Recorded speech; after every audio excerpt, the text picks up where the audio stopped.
வணக்கம் மக்களே.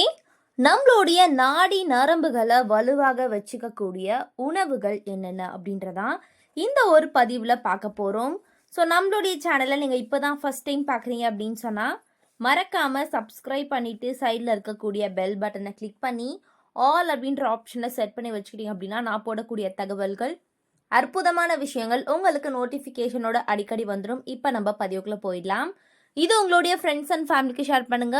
அவங்களுக்கு ஷேர் பண்ணக்கூடிய ஒரு அற்புதமான தகவல் தான் இப்போ நம்ம பார்த்துட்டு இருக்கோம். வைட்டமின்கள், நல்ல கொழுப்பு சத்து, புரோட்டீன் போன்றவை அதிகமாக இருக்கக்கூடிய உணவுகள் நரம்பு மண்டலத்தை பாதுகாக்கக்கூடிய மிக முக்கியமான உணவுகள் அப்படின்னு சொல்லலாம். இந்த ஒரு பதிவில் நரம்பு மண்டலத்தின் முக்கியத்துவம், அதன் பயன்கள், மேலும் அதனுடன் அவற்றை நான் செழுமைப்படுத்தக்கூடிய அந்த நரம்பு மண்டலத்தை ஆரோக்கியமாக வைத்து கொள்ளக்கூடிய உணவுகளை பற்றி பார்த்து தெரிஞ்சுக்க போகிறோம். நம்மளுடைய உடலையும் மனதையும் கட்டுப்படுத்தக்கூடிய மிக முக்கியமான அமைப்பு தான் நரம்பு மண்டலம். மைய நரம்பு மண்டலமானது உடலையும் மனதையும் கட்டுப்பாடுடன் வச்சுக்கக்கூடிய ஒரு பாலமாக செயல்படுது. உடலை சரியாக பராமரிப்பதற்கும் ஆரோக்கியமாக வைப்பதற்கும் நரம்பு மண்டலம் மிக அவசியமான ஒன்றாகும். எனவே நரம்பு மண்டலத்திற்கு ஊட்டச்சத்து அளிக்கக்கூடிய உணவுகளை கட்டாயமாக உண்ண வேண்டும். நான் மேலே சொன்னது போல புரோட்டீன், நல்ல கொழுப்பு, வைட்டமின் உணவுகளை அவசியமாக மேற்கொள்வதன் மூலம் நம்மால் நரம்பு மண்டலத்தை பாதுகாக்க முடியும் அப்படின்னு சொல்கிறாங்க. அது என்னென்ன விஷயம், எதெல்லாம் நம்ம தினமும் சாப்பிடலாம், எதெல்லாம் வாரத்திற்கு ஒரு நாள் சாப்பிடலாம் அப்படின்ற மாதிரி நிறைய விஷயங்கள் நம்ம கண்டிப்பாக தெரிஞ்சுக்கணும் தான் மக்களே. ஸோ நரம்பு மண்டலத்தை பாதுகாக்கக்கூடிய நிறைய உணவுகள் சந்தையில் கிடக்குது. அதை நம்ம தொடர்ந்து சாப்பிடணும். ஏன்னா ஒவ்வொருவருக்கும் தனிப்பட்ட உடல் மற்றும் மனதினால் உணவை தேர்ந்தெடுப்பது மாறுபடலாம். ஆனால் அவசியமான ஒன்று என்னவென்றால் நரம்பு மண்டலத்தை பாதுகாக்கக்கூடிய உணவுகளுக்கு அதில் பணத்தை செலவிட வேண்டிய அவசியம் கிடையாது. நம்ம அன்றாட பயன்படுத்தக்கூடிய உணவுகள், இயற்கையாக கிடைக்கக்கூடிய உணவு மட்டும் இல்லை, எல்லாமே உங்களுக்கு போதுமான சக்தி தரக்கூடியவையாக நம்மளுடைய கண்களுக்கு முன்னாடி இருக்குன்றது நம்ம மறந்து விடக்கூடாது அப்படின்னு சொல்கிறாங்க. நம்ம பார்க்கக்கூடிய காய்கறிகளாக இருக்கட்டும், பழங்களாக இருக்கட்டும், ஒவ்வொன்றுமே ஒவ்வொரு ஊட்டச்சத்துக்களை கொண்டு இருக்கு. ஒன்று இது வச்சிருக்கலாம், இன்னொன்றுல வேற சக்தி இருக்கலாம். இந்த மாதிரி மாறுபட்ட சக்திகள் இருக்கிறதுனால தொடர்ந்து நம்ம எடுத்துக்கணும். ஸோ இந்த ஒரு வீடியோவை நீங்கள் ஃபஸ்ட் டைம் பார்க்குறீங்கன்னா ஸ்கிப் பண்ணாமல் பார்த்து பிடிச்சிக்கோங்க. ஏன்னா நான் நிறைய விஷயம் சொல்லுவேன், உங்களுக்கு எது வேணுமோ அதை மட்டும் கூட நீங்கள் ஃபாலோ பண்ணிக்கலாம். ஸோ முதல் விஷயம் என்ன சொல்கிறாங்க அப்படின்னு சொன்னால் அவகாடோ பழம். ஸோ அவகாடோ இந்த பழத்தில் என்ன இருக்குது அப்படின்னா வைட்டமின் டி மற்றும் வைட்டமின் கே ஆகியவை நரம்பு மண்டலத்திற்கு மிகவும் உறுதுணையாக இருப்பதனால இந்த ஒரு பழமானது சிறந்த உணவாகும் அப்படின்னு சொல்கிறாங்க.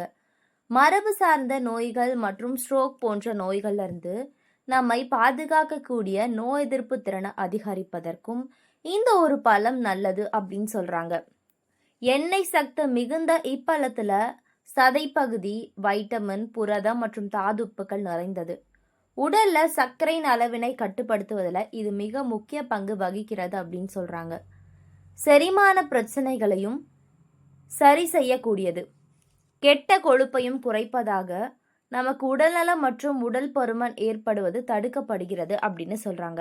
ஸோ அடிக்கடி உணவில் நாம் இதை சேர்த்துக்கணும். ஸோ அடுத்த விஷயம் என்ன அப்படின்னு கேட்டிங்கன்னா பால். ஸோ மாடுகள்லேருந்து கிடைக்கக்கூடிய பால் மற்றும் பால் சார்ந்த பொருட்கள் நரம்பு மண்டலத்திற்கு ஊட்டச்சத்துனா அளிக்கக்கூடியதாகும் அப்படின்னு சொல்கிறாங்க. அதில் இருக்கக்கூடிய கால்சியம் மற்றும் இதர சத்துகள் உடலில் பல நோய்களை தீர்ப்பதில் வலிமையை அதிகரிக்கக்கூடிய ஒன்றாக இருக்கிறது. அது மட்டும் கிடையாது, பால், தயிர், வெண்ணெய், நெய் ஆகியவை உடலுக்கு அவசியமானதான ஒரு உணவாக இருக்கிறது அப்படின்னு சொல்கிறாங்க. கால்சியம், பொட்டாசியம், வைட்டமின் பி மற்றும் புரோட்டீன் ஆகியவை பால் மற்றும் அது சார்ந்த பொருட்களில் இருக்கக்கூடிய மிக முக்கியமான ஊட்டச்சத்துகளாகும். ஸோ இதய நோய், சர்க்கரை நோய், புற்றுநோய், ஸ்ட்ரோக் போன்ற நோய்கள்லேருந்து நம்மை பாதுகாப்பதற்கு பால் அவசியமான ஒன்றாகும் அப்படின்னு சொல்கிறாங்க. அதனால் தினமும் நைட்டு 1 கிளாஸ் ஆஃப் மில்க் கண்டிப்பாக ஒரு அவசியமான ஒன்றுன்றதை மறந்துடாதீங்க, தொடர்ந்து எடுத்துக்கோங்க அப்படின்னு சொல்கிறாங்க. அதுக்கப்புறம் உலர் பழங்கள், உலர் பழங்கள் அப்படின்னா என்ன? பாதாம், முந்திரி பருப்பு, வால்நட் போன்ற நட்ஸ் வகைகள் நரம்பு மண்டலத்திற்கு ஊட்டச்சத்து அளிக்கக்கூடிய மிக முக்கியமான உணவுகளுடைய பட்டியலில் கண்டிப்பாக நம்ம வந்து சேர்த்துக்கணும். ஏன்னா இதில் இருக்கக்கூடிய மெக்னீசியம் தாது உடலுக்கு ஆரோக்கியத்தை ஏற்படுத்தக்கூடியதாகும் அப்படின்னு சொல்கிறாங்க. ஸோ பிஸ்தா பருப்பில் இருக்கக்கூடிய வைட்டமின் பி நமக்கு வந்து இதய குழாய் பிரச்சனைகள்லேருந்து பாதுகாக்க உதவுது. மேலும் இதில் இருக்கக்கூடிய அதிக நல்ல கொழுப்பு சத்தானது இரத்த அழுத்தம், சர்க்கரை நோயை கட்டுப்படுத்துதல் போன்றவற்றில் மிக முக்கிய பங்கு வகிக்கின்றது அப்படின்னு சொல்கிறாங்க. ஸோ வால்நட்டில் அதிகமாக இருக்கக்கூடிய ஒமேகா 3 நமக்கு மூளை வளர்ச்சிக்கு அதிக பங்களிப்பு செய்வதுடன் மூளை சார்ந்த நோய்கள்லேருந்து நம்மை பாதுகாக்க உதவி செய்யுது அப்படின்னு சொல்கிறாங்க. ஸோ வந்து அத்திப்பழம் வந்து சிறுநீரகம் சார்ந்த பிரச்சனைகள்லேருந்து நம்மை பாதுகாக்க மிக முக்கிய பங்கு வகிக்குது. முந்திரி பருப்பில் அதிக அளவு புரத சக்தி உள்ளது. முந்திரியானது புற்றுநோய் அந்த ஒவ்வாமையை ஏற்படுத்தக்கூடிய அந்த பிரச்சனைகள்லாம் வந்து போக்குது அப்படின்னு சொல்கிறாங்க. அதாவது அத்திப்பழம் கண்டிப்பாக நிறைய சத்துக்கள் இருக்குது. அதுக்கப்புறம் வந்து பார்த்திங்கன்னா பாதாம் பருப்பு ரத்தத்தில் உள்ள ஈமோக்ளோபினை அதிகரிக்க உதவுது. உடல் வந்து எடையை குறைக்க உதவுது. புற்றுநோய் கட்டிகளை கட்டுப்படுத்த உதவுது அப்படின்ற சொல்கிறாங்க. ஸோ அடுத்த விஷயம் என்னன்னு கேட்டிங்கன்னா வாழைப்பழத்தில் அதிகமாக காணப்படக்கூடிய பொட்டாசியம் சத்தால் மூளைக்கு வந்து பார்த்திங்கன்னா அதிகமான ஒரு எனர்ஜி கிடைக்குது அப்படின்னு சொல்கிறாங்க. இது நரம்பு மண்டலத்திற்கு அதிகமாக ஆதரவு அளிக்கக்கூடிய உணவாகும். ப்ளூபெரியில் இருக்கக்கூடிய நார் சத்துக்களால் நமது நோயாளிகள்லேருந்து பிரச்சனைகள்லேருந்தும் வந்து விடுபடலாம். ஸோ வந்து நரம்பு மண்டலத்திற்கு மிக முக்கியமான உணவு பட்டியலில் இடம்பெறுதுங்க. ஸோ அடுத்த விஷயம் கீரைகள். ஸோ கீரைகளில் இருக்கக்கூடிய வைட்டமின் ஏ மற்றும் வைட்டமின் சி ஆகியவை நம்மளுடைய உடலுக்கு தேவையான இரும்பு சக்தினை அதிகரித்தல், செரிமான பிரச்சனைகள்லேருந்து பாதுகாத்தல் மற்றும் சிறுநீரக பிரச்சனைகள்லேருந்து பாதுகாத்தல் போன்றவற்றை செய்யுது. கிழங்கு வகைகள் உடலை ஏற்படக்கூடிய பிரச்சனைகள் மற்றும் வீக்கம் ஆகியவற்றிலிருந்து குணப்படுத்துவதற்கும் பயன்படுது. ஸோ பூண்டு வந்து மூளைக்கு அதிக ஆரோக்கியத்தை உருவாக்கக்கூடிய ஒரு விஷயமா இருக்குது அப்படின்னு சொல்கிறாங்க. ஸோ கிரீன் டீயை தொடர்ந்து சாப்பிட்றதுனால மறதி நோய் தீரும். எப்பொழுதும் சுறுசுறுப்பாக இருக்கலாம். உடலில் தேவையற்ற கட்டிகள் உருவாவதை தடுக்கும்.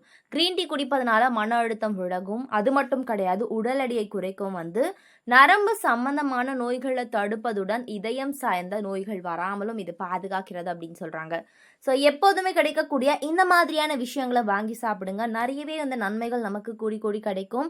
ஸோ இது மட்டும் கிடையாது, இன்னும் அற்புதமான தகவல்கள் அதிகமாக இருக்குது. என்னெல்லாம் செய்யலாம், அந்த மாதிரியான உணவுகள் எப்பப்போ எடுத்துக்கலாம் அப்படின்னு சொல்லிட்டு நம்ம தொடர்ந்து பார்க்கலாம். இது போன்ற நிறைய விஷயங்கள் அற்புதமான தகவல்களை நீங்கள் கேட்கணும் பார்க்கணும் அப்படின்னு சொன்னால் நம்மளுடைய சேனலை மறக்காமல் சப்ஸ்கிரைப் பண்ணிக்கோங்க. இந்த ஒரு வீடியோ உங்களுக்கு பிடிச்சிருந்தா மறக்காமல் வந்து லைக் பண்ணிவிட்டு உங்களுடைய ஃப்ரெண்ட்ஸ் அண்ட் ஃபேமிலிக்கும் ஷேர் பண்ண மறந்துடாதீங்க. நன்றி மக்களே.